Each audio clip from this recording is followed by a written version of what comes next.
I am Max, 38 years old, currently living in the vibrant city of New York. I am married and have a young daughter. Our family lives in a spacious, elegant penthouse, a gift from my wife, Olivia, who purchased it 2 years ago. She is a woman of both stunning beauty and remarkable talent, leaving everyone who meets her in awe and admiration. My daughter, Emma, just turned 4 this year. She is as lovely as an angel with sparkling round eyes and an innocent smile that can melt away any sorrow. I don't have an office job like most men. Instead, I stay at home, dedicating my time to caring for and raising Emma. Every morning, I personally brew coffee, prepare breakfast for her, and take her to preschool. For the rest of the day, I play with her, listen to her stories, and faithfully read her bedtime stories. Many people think it's a simple job, but for me, being with my daughter and watching her grow day by day is the greatest happiness of my life. 10 years ago, I was an ambitious finance employee on Wall Street. The job consumed all my time, but I loved it. The adrenaline rush when the market fluctuated thrilled me. Then I met Olivia, now my wife. She was a whirlwind, intelligent, charming, and full of ambition. When we got married, she was building her own company, a tech startup brimming with potential. I admired her, admired how she fought to turn her dreams into reality. When Emma was born, we had to make a choice. One of us needed to sacrifice our career to care for the family. I chose to step back. Not because I was weak, but because I wanted Olivia to shine. I wanted her to have her chance without worrying about who would pick up Emma or cook dinner. Quitting my job wasn't easy. Some nights when Emma was asleep and Olivia was still at the office, I sat alone in the living room listening to the bustling city outside, wondering if I was losing myself. The probing looks from friends, the questions like, "What do you do all day at home?" sometimes made me feel disheartened. But then Emma would run to me, hug me, and say, "Daddy, tell me a story." And all my doubts would vanish. I reminded myself that this was my choice, for my family, for love. Olivia's success exceeded all expectations. Her company is now a major name, and I feel proud every time I hear her mentioned in articles or at conferences. But success comes at a cost. Olivia has become increasingly busy, and our shared dinners have grown rare. She frequently travels for work, sometimes for a few days, sometimes for a week. I don't complain. I know she's carrying immense pressure. I just try to do my part, keeping our home warm so she has a place to return to. Lately, I've started noticing small changes. Olivia has grown distant, no longer making the brief calls during her breaks like she used to. When she's on business trips, she texts less, sometimes replying curtly, "Super busy, talk later." I'm not the suspicious type, but a sense of unease has been growing inside me. Once I asked her about a trip to Stamford, Connecticut, a place she's been visiting more frequently than others. "Just meetings with partners," she replied, her voice slightly hurried before quickly changing the subject. I reassured myself it was just work pressure. Olivia is always strong, but she's human too, right? Emma has started asking, "Why is Mommy gone so long, Daddy?"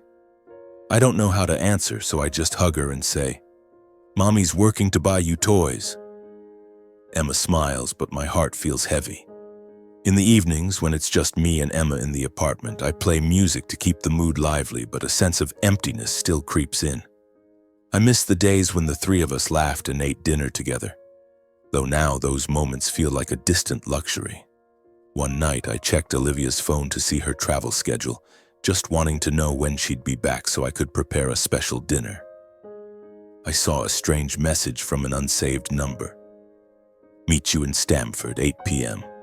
My heart stopped, but then I told myself it was probably a business partner, just work. I don't want to be a controlling husband or destroy the trust between us. I turned off the phone, promising myself not to overthink it. But the feeling hasn't gone away. It's like a small crack in glass spreading wider each day. I've started noticing other details. A new perfume on Olivia's clothes, the time she's changed her phone password, or how she avoids meeting my eyes when talking about work. I try to brush it off, but my heart won't listen. I love Olivia deeply, but I can't ignore the gut feeling that something's wrong. One morning, while preparing breakfast for Emma, an idea struck me. I wanted to do something to bring Olivia closer, to remind her that we were still a family. I thought of surprising her in Stamford, a short trip, just me and Emma, bringing a special gift and a drawing Emma made for her mom. I pictured Olivia's smile when she saw us, her eyes lighting up like they used to. The thought excited me, like finding a glimmer of hope amid these uneasy days. I planned carefully. I bought a silver necklace, simple yet elegant, engraved with all three of our names, Max, Olivia, Emma. I wanted it to be a reminder of our family, of what we had built together. Emma was thrilled, painting a colorful picture of our family standing under a rainbow. "Mommy will love it, right, Daddy?" she asked, her eyes sparkling. I ruffled her hair and smiled. "Absolutely, sweetheart." I checked Olivia's travel schedule. She'd be in Stamford for 4 days, staying at the familiar hotel she often mentioned. I called to confirm, but she didn't pick up. No reply to my texts either. A flicker of worry crossed my mind, but I brushed it off.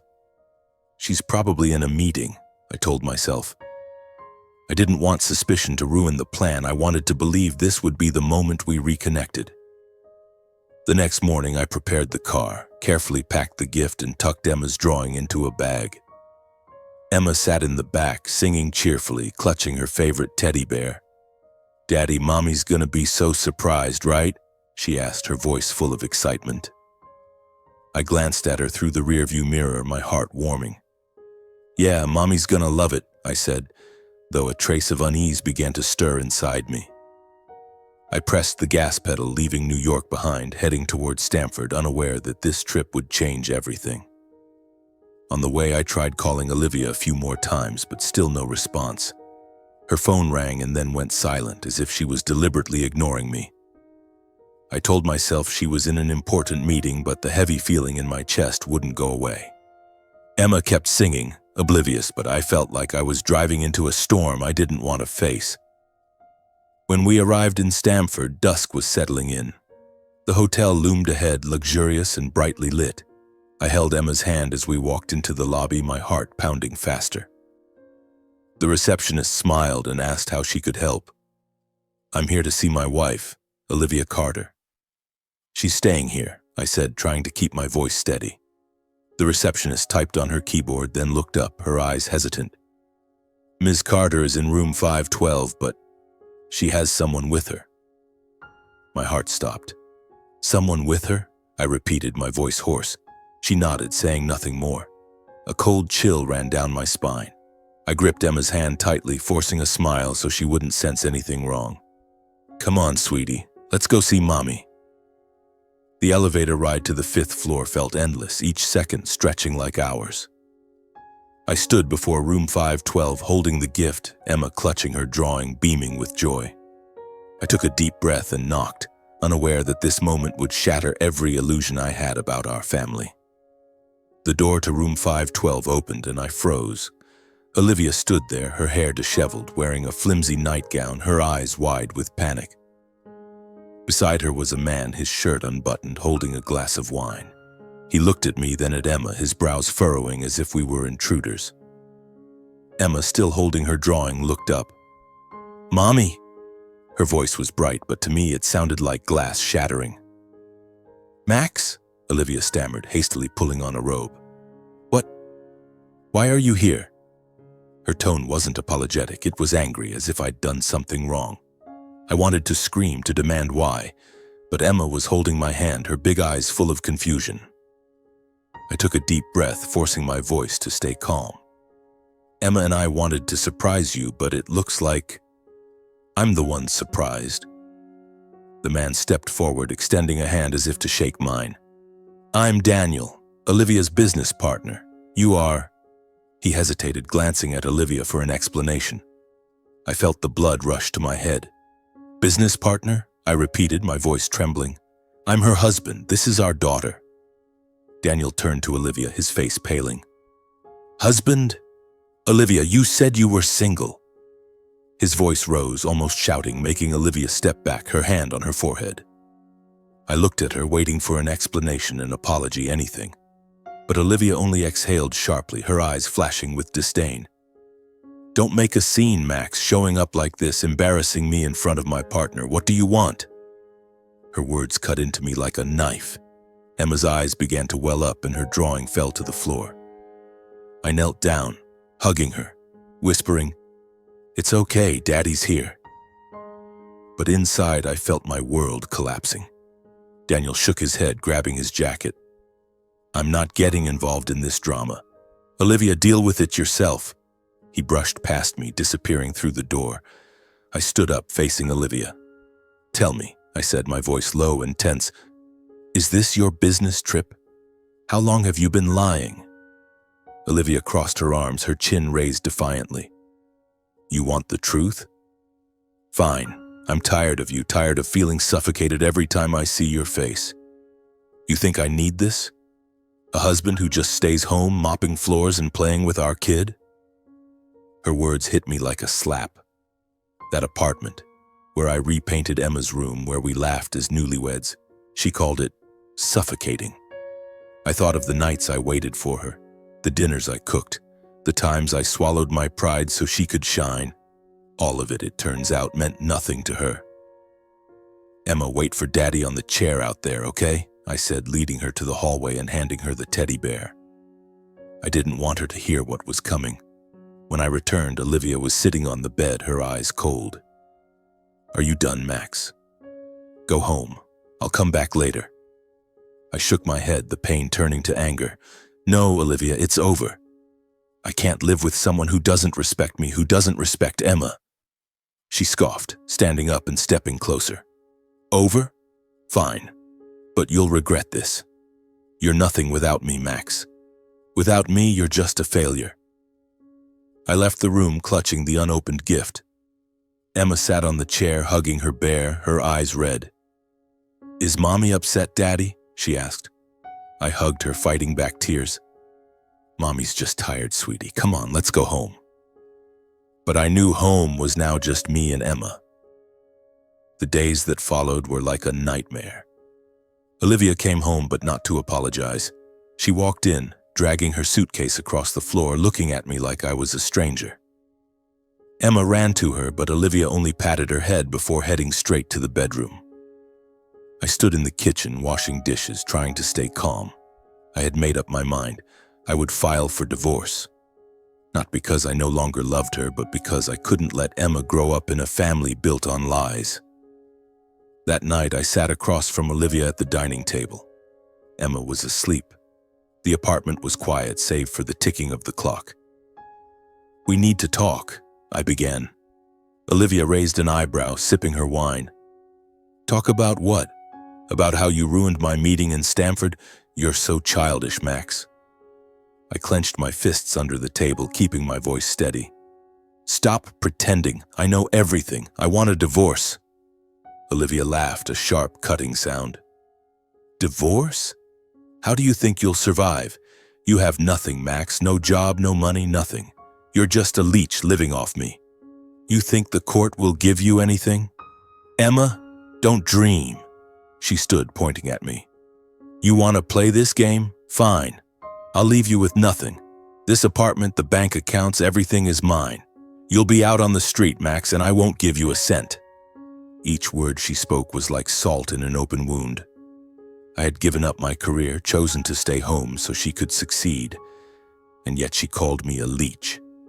I thought of the years I stayed up late soothing Emma, the times I silently endured the judgmental looks from others, but I didn't argue. I just looked at her, my voice low. "Fine, Olivia. If you want a divorce, I'll do it, but you'll regret this decision." Olivia stepped closer, her breath heavy with the smell of wine. "Who do you think you are? A hero? You're just a failed house husband. I'm sick of seeing you mop floors, cook meals like some servant. I need a real man like Daniel, not a weakling like you." My heart tightened, but I didn't let her see it. I stood looking her in the eyes. "You're wrong, Olivia. I'm not weak, and you'll find out soon enough." She burst into bitter laughter. "Find out? Find out what? That you'll be left with nothing? That you've been leeching off your wife this whole time? Go ahead, Max. File for divorce. I'll sign it right away. We each keep our assets. Easy, because you have nothing. She turned away, leaving me standing there in the apartment I once called our home. I couldn't sleep that night. I sat in the living room looking at Emma's drawing, now torn at one corner. I thought of her future. Olivia might think I'm useless, but she didn't know the truth. And I would make her face it. I had never told Olivia my secret, not because I didn't trust her, but because I wanted to protect her. When I left Wall Street to stay home, I didn't abandon everything. I loved the market, loved how it worked, like a grand game I could predict. For nearly a decade, I quietly studied, invested, and built a stock portfolio. I started with a small amount of savings, but through patience and calculation, it grew beyond imagination. Now my portfolio is worth over $100 million, enough for Emma and me to live comfortably for life. I kept this secret because I didn't want Olivia to feel pressured. I knew she took pride in being the primary breadwinner, and I respected that. I just wanted to be her silent support, letting her shine. But now, when she calls me a leech, when she betrays me and Emma, I have no reason to stay silent anymore. The next morning, I contacted a lawyer, an old friend from Wall Street named Rachel. I arranged to meet her at a small cafe near her office. Rachel was someone who understood me better than anyone. I told her everything, about Stanford, about Daniel, about Olivia's humiliating words. She thinks I have nothing, I said, my voice bitter. She wants a divorce, each keeping our own assets because she believes I'm just a leech. Rachel raised an eyebrow, adjusting her glasses. What about your investment portfolio? $100 million? Olivia knows nothing about it? I nodded. I never told her. I wanted to surprise her. In my own way. Rachel smiled, a glint of mischief in her eyes. This is going to be an interesting divorce, Max. If Olivia agrees to each keeping their own assets, she's shooting herself in the foot. But we need to prepare. Do you have proof of her affair? I thought back to that moment in the hotel, Daniel's voice echoing, "You said you were single." I have a witness, I replied. Daniel, the guy in Stanford. I'll find a way to contact him. Rachel nodded, jotting down notes. Good. And Emma? Do you want custody? I didn't hesitate. Emma is everything to me. I'll do whatever it takes to have her with me. Rachel drafted the divorce petition quickly. As I requested, it proposed that each of us keep our own assets, a clause that sounded fair but was in reality a trap for Olivia. I knew she'd agree immediately, believing I had nothing of value. Rachel also included my request for full custody of Emma based on my dedication to her and Olivia's inappropriate behavior. The court will consider this, Rachel said. But with evidence of the affair and your role as Emma's primary caregiver, we have the upper hand. I signed the divorce papers on a rainy afternoon, my hand trembling slightly. Not out of fear, but because I realized I was closing a chapter of my life. I had once loved Olivia, dreamed of a happy family. But she had destroyed that, and I couldn't let Emma pay the price. I sent the papers to Olivia through her lawyer, waiting for her response. As expected, she called that same evening. Are you serious, Max? Olivia's voice over the phone was icy, but I could hear the smugness. Divorce? Fine. I agree to keep our assets separate. Makes it easy for both of us, but Emma? You don't stand a chance. The court will see you're just a house husband while I'm the breadwinner. I gripped the phone tightly, keeping my voice calm. Let the court decide, Olivia. She burst into laughter. Oh, I can't wait. You'll lose everything, Max. Get ready. She hung up, leaving me standing in the living room. Emma was playing in the corner, building a small house out of Legos. Daddy, look at this, she called, beaming. I knelt down, hugging her, a wave of determination rising within me. I wasn't doing this for money or revenge. I was doing it for her future. Olivia might think she held all the cards, but she had no idea how prepared I was. I started gathering evidence. I contacted the hotel in Stanford, requesting hallway camera footage from that night. The receptionist, who had told me Olivia had someone with her, agreed to be a witness if needed. I also tracked down Daniel through social media, a businessman in Connecticut who seemed rattled when I messaged him. "I don't want trouble," he replied. "Olivia said she was single. I didn't know she had a husband and kid." I didn't blame Daniel. He was just a piece in Olivia's web of lies. "I just need you to confirm the truth," I messaged back. He agreed, as long as he wasn't dragged into court. With every step, I felt stronger. I was no longer the Max who quietly mopped floors waiting for Olivia to come home. I was the Max who once thrived on Wall Street, who knew how to play to win. But I didn't boast. I kept everything discreet, letting Olivia dig her own grave. The night before submitting the petition to the court, I sat in the living room, opening my laptop to check my investment portfolio. The numbers stared back, cold but reassuring. $102 million, up slightly from the previous week.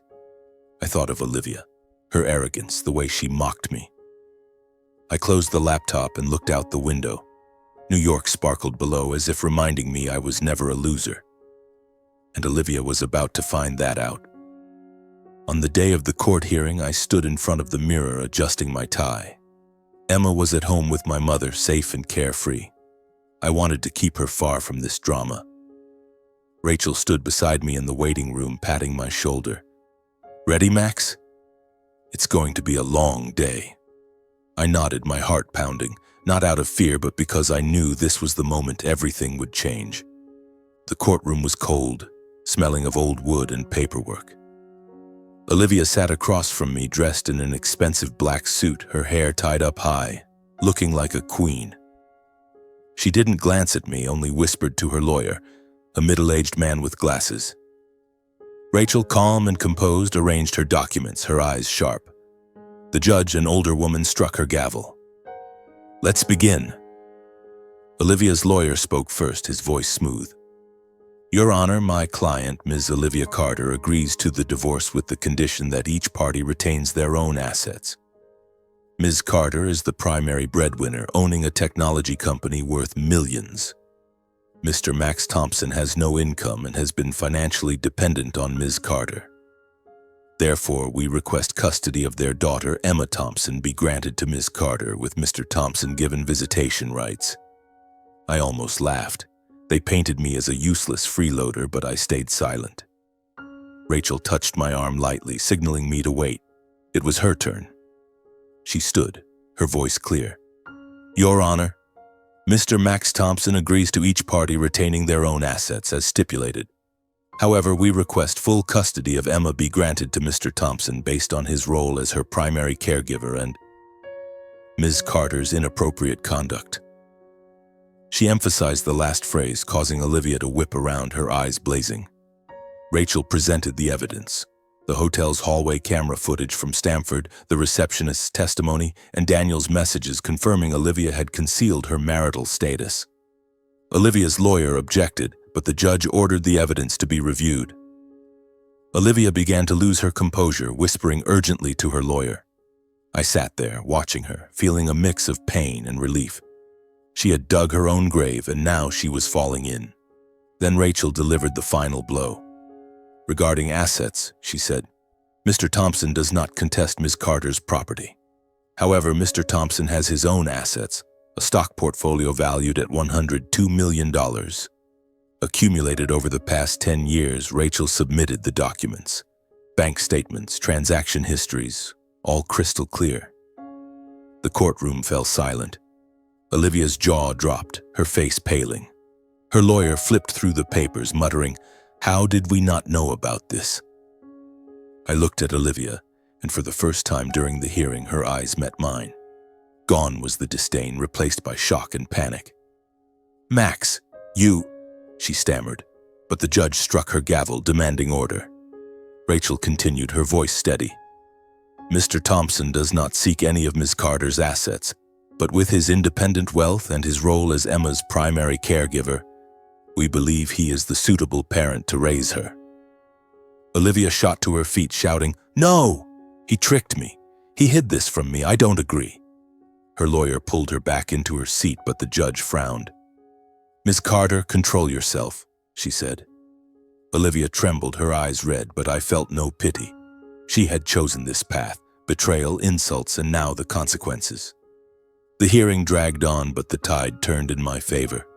The judge reviewed the evidence of Olivia's affair, my history of caring for Emma, and my financial independence. Finally, she delivered her ruling. Custody of Emma Thompson is granted to Mr. Max Thompson, with Ms. Carter awarded visitation rights. Assets will remain separate as agreed. Olivia collapsed into her chair, hands covering her face. I heard her sobs, but I didn't look back. My thoughts were only of Emma, of the new home I would build for her. As we left the courtroom, Rachel patted my shoulder. "You did it, Max." I nodded but didn't smile. I had won, but my heart still felt heavy. I didn't want Olivia to crumble, but she had made her choice. I stepped outside, the New York sunlight warming my face. For the first time in months, I felt like I could breathe. Few months after the trial, I heard news about Olivia through a mutual friend. At first, I didn't want to know. I had closed that chapter, focusing on Emma and our new life. But word about her spread quickly like wildfire in New York's business circles. Olivia's company, once her pride and joy, was faltering. Partners pulled funding, clients turned away, and the press tore her apart. Millionaire entrepreneur Olivia Carter embroiled in affair scandal, one headline read. I skimmed it, feeling no satisfaction, just emptiness. Olivia had built a perfect image, a strong, independent, invincible businesswoman. But when news of her deception, lying to me, hiding our marriage from Daniel, and losing in court, spread, that image shattered. Partners didn't want to work with someone deemed unethical. Clients questioned the company's transparency.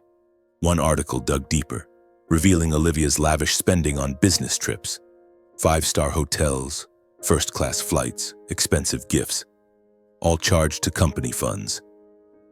Shareholders were furious, demanding audits. I imagined Olivia in her office, facing cold stares and rejection emails. She had once said I'd end up with nothing, but now she was the one losing everything. The company spiraled into financial crisis, drowning in debt. One evening, I caught a glimpse of her on the nightly news. Olivia stood outside her company's building, hair disheveled, eyes shadowed, forcing a smile for reporters. "We'll get through this," she said, her voice trembling. Just months after the trial, Olivia lost not only her career but her reputation. Mutual friends said she moved out of her luxurious Manhattan apartment, selling her car and jewelry to pay debts. She now lived in a small apartment in the suburbs, far from New York's glamour. I thought of her, once arrogantly declaring me worthless, now alone. I felt neither joy nor sorrow, just regret for Emma, who would grow up without the mother I'd once hoped she'd have. One day, Emma asked, "Will Mommy come back, Daddy?" I hugged her, kissing her forehead. "Mommy loves you, but she needs time. No matter what, I'm always here." Emma nodded, but her eyes showed she understood. I vowed to ensure she never felt unloved. After the divorce was finalized, I bought a house in Brooklyn. Not too big, but spacious enough for Emma and me. It had a backyard where Emma could play and a small room I turned into a workspace. I didn't return to Wall Street, but I continued managing my $102 million portfolio. Money wasn't an issue. Time with Emma was what mattered. Every morning I took Emma to school, watching her wave, her smile bright as sunlight. I attended parent meetings, baked, often imperfect, cakes for her class, and read to her every night. Sometimes I found myself laughing more than I had in years. Emma loved drawing, and I hung her artwork all over the house. Pictures of houses, trees, and sometimes 3 figures. Me, Emma, and a faint silhouette. I didn't ask, but I knew it was Olivia. I let Emma hold on to her memories of her mother in her own way. I started living again, not as the Max of Wall Street or Olivia's Max, but as Emma's Max. I signed up for a cooking class, tried making bread, though half a loaf ended up burnt. Emma laughed until tears streamed down her face, and I laughed too. I reconnected with old friends, the ones who didn't question why I just stayed home. They saw me happy, and that was enough. Sometimes I thought of Olivia, but the pain was gone. I had forgiven, not for her, but for myself. I didn't want to carry resentment. Emma needed a strong father, and I was determined to be that. One evening, as Emma lay on the couch, her head on my lap, she asked, "Daddy, will we be okay?" I stroked her hair. "More than okay, sweetheart. We have each other." A year after the trial, I received a text from Olivia. "Max, can we meet, please?" I stared at the screen, my heart pausing. I didn't reply right away. Part of me wanted to refuse, but another part was curious. What did she want? I agreed to meet at a small cafe near my house, where Emma and I often got cookies. Olivia arrived late, a shadow of the woman I once knew. She was thinner, her hair loosely tied, her eyes weary. She sat down, fingers twisting nervously. "Max," she began, her voice hoarse. "I'm sorry, I was wrong. It's all my fault." I looked at her, waiting. She spoke of her company's collapse, friends turning their backs, and nights spent crying alone. "I lost everything," she said, her eyes red. "But I don't want to lose you and Emma." I listened, but my heart didn't stir. I remembered her words in Stamford, in our apartment in court. Leech, useless, penniless. I remembered Emma clutching her teddy bear, waiting for her mother in the hotel hallway. Olivia wiped her tears, grabbing my hand. "Max, we can start over. I'll change. I love you, love Emma. Give me a chance." I pulled my hand back, gently but firmly. "Olivia," I said, my voice low. "I gave you everything, my career, my time, my love. You threw it away. I don't hate you, but I can't go back. Emma needs stability, and I need a life without pain." She sobbed, pleading.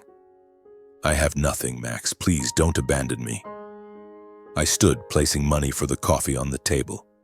"You'll find your own path, Olivia, but it's not with me." I walked out, not looking back. The Brooklyn sky was clear, and I felt lighter, as if I'd released a heavy burden.